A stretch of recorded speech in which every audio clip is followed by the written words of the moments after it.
Well, winning one isn't easy, but winning two back-to-back is an extremely rare achievement. And tonight, Aryna Sabalenka has become the first woman since Victoria Azarenka in 2013 to achieve the feat, defeating Zheng Qinwen 6-3, 6-2. It was a fantastic display. Simon Ray's with me, and Chanda Rubin, who called the match. Chanda, we expected Aryna to win, but it was an impressive feat nonetheless. It was impressive. I thought Sabalenka got off to a really terrific start, and that's been the staple of her game all tournament long, has really been those early games where she's had break opportunities, she's capitalized, and she's such a front runner. She swings out even more freely.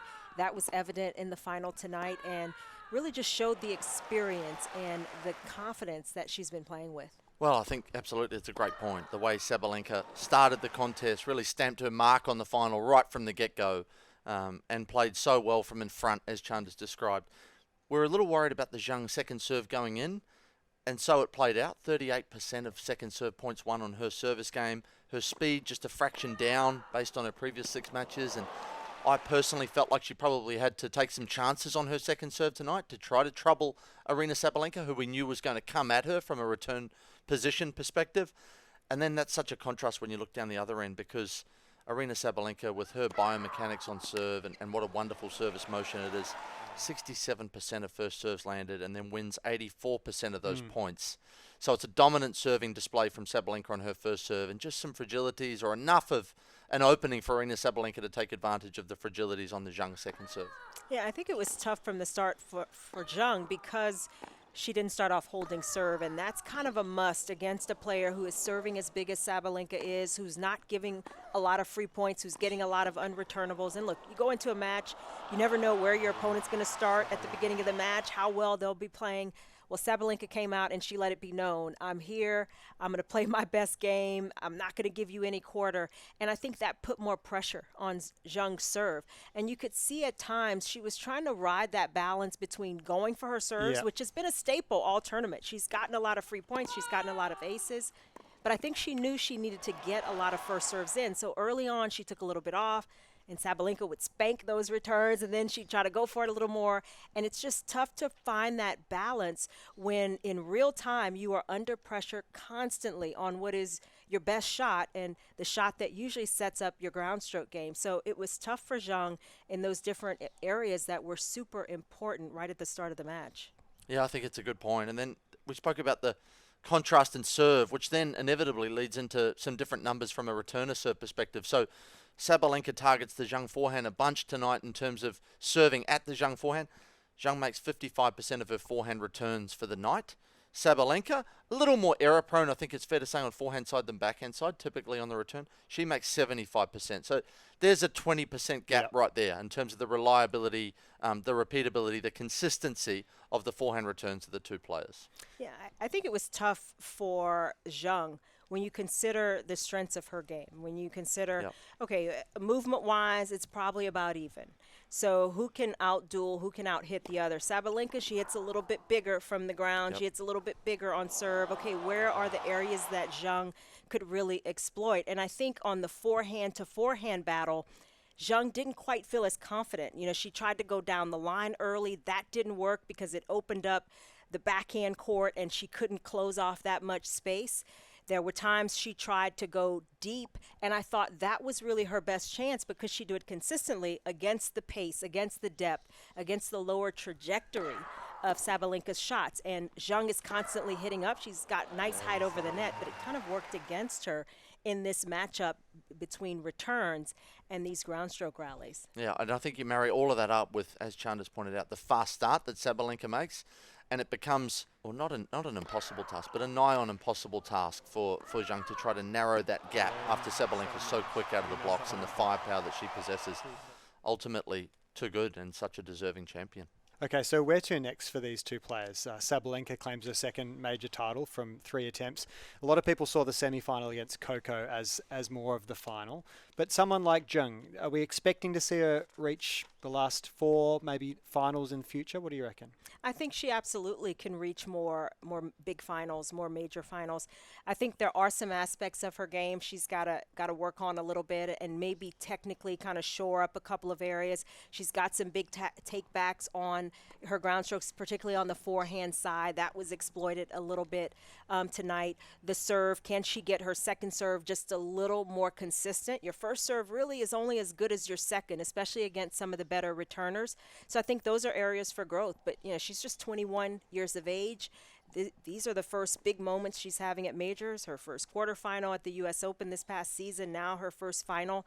I think as she plays better opponents and she continues to learn and improve, it's only going to get better. So I'm expecting big things, and she's an exciting young player to watch. No doubt about it. And then I think on the other side of the coin, Aryna Sabalenka, as a two-time Australian Open champion now, continues to go from strength to strength. And I think I've seen improvements in her competitiveness, her composure, her ability to be calm, collected and cool under pressure, even over the last 12 months. So in my mind, no reason why she can't springboard off this championship and have potentially a really dominant season on the WTA Tour in 2024. Okay, turning the spotlight to day 15, and the men's singles championship comes to its crescendo with the final between Jannik Sinner and Daniil Medvedev. It is a 10th career meeting. 6-3 Medvedev heads the record, but the last three have been won by the Italian. Yeah, I think Jannik Sinner, he has made some incredible strides just over the last couple of seasons. When you think about the growth in his game, the improvements in his serve, he's gotten stronger, the movement out wide on the edges of the court, what he's able to do in those tricky spots.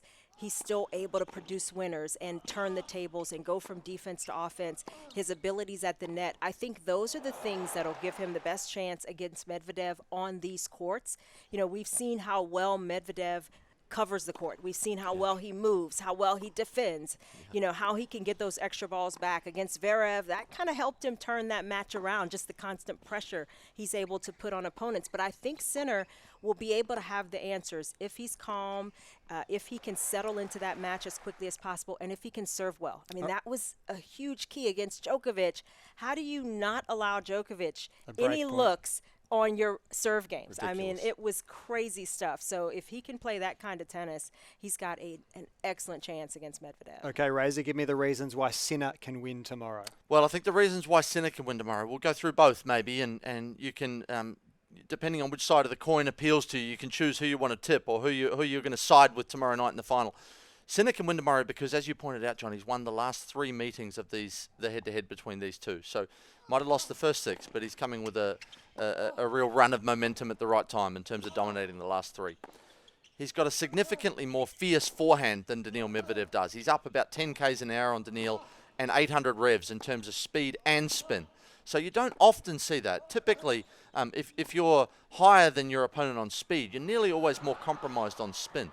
Sinner's got him in both fields and got him significantly in terms of speed and spin.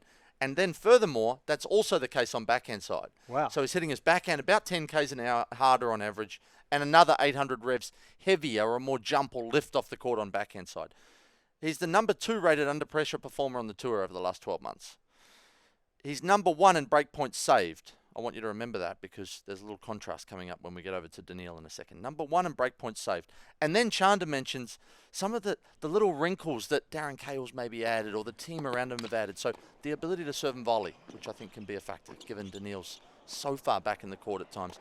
The 5th set record I think is a work in progress. And then the return position, up on top of the baseline, taking time away wherever possible. So I think when you package all of those things up, those are some of the reasons why, in my mind, Jannik Sinner can win tomorrow night. The intangibles, Darren Cahill setting those in place. And for Daniil Medvedev, why can he win? Well, under pressure on big points from a return perspective, he's so reliable, he's so solid. He's the number 1 rated returner on in the men's game over the last 12 months. That doesn't happen by accident. He might give you the occasional error on return of serve, but when it matters most, he won't. He is so solid when it matters the most on return. He's going to make you earn it. So to beat him, you will have to earn it, and you'll have to earn it over the distance, I suspect. He elevates on both serve and return. Under pressure performer, we mentioned Jannik Sinner as an under pressure performer. Well, Daniil Medvedev, break points converted, number 1 on tour over the last 12 months, 46.4. So when he gets a break point, he converts it. We said Jannik Sinner, number 1 at saving a break point on his serve. So watch out for that matchup tomorrow night. When Jannik Sinner faces a break point, does he save it or does Daniil? Who's going to win that tug of war? I think is really fascinating. And then when he wins the first set, so if he's fast out of the blocks, Chanda spoke about the women's final tonight, he wins 91% of his matches over his career. So look out if he's fast out of the blocks tomorrow night. And he's got that return variety too, but in a different way. You know, sometimes a metre behind the baseline on second serve, sometimes 7 and 8 metres behind the baseline. You never know what you're going to get from Daniil.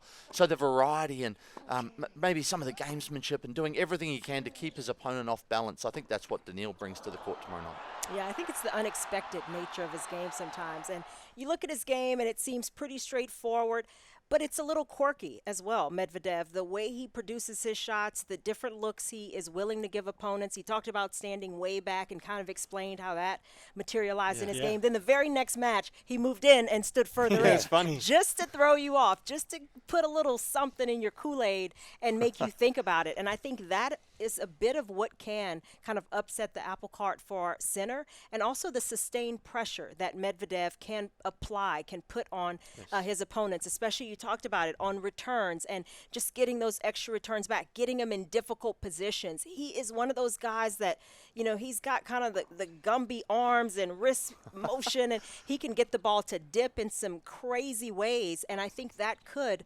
also cause some problems for Sinner, even when he looks to come in, when he looks to finish off points. Medvedev is one of the best at stealing points, and we kind of saw that against Zverev as well. You wonder, how did he do it? How did he win that? How did he stay in it? And it's just one of the intangibles of his game. So I'm looking forward to this one. It'll be slightly contrasting in terms of what their strengths are, and we'll see kind of who can execute, who can do it better in those pressure moments. Yeah, and there was one final thing I missed from a Medvedev perspective. 5-set record. His 5-set record going into this week, he was 4-9 over his career. Well, he's now 7-9 because he's pulled off 3 of them this week. Unfortunately for his supporters and his camp, I think he takes another hit from a 5-set record perspective tomorrow night. I think Sinner gets it done in 5. Okay, and Chanda? I'm going to lean Sinner. I think this may be his moment. Do I have to call the number of sets? Or yeah, we like to do it. Yeah. Oh, really? You know, I kind of think Sinner needs it in 4.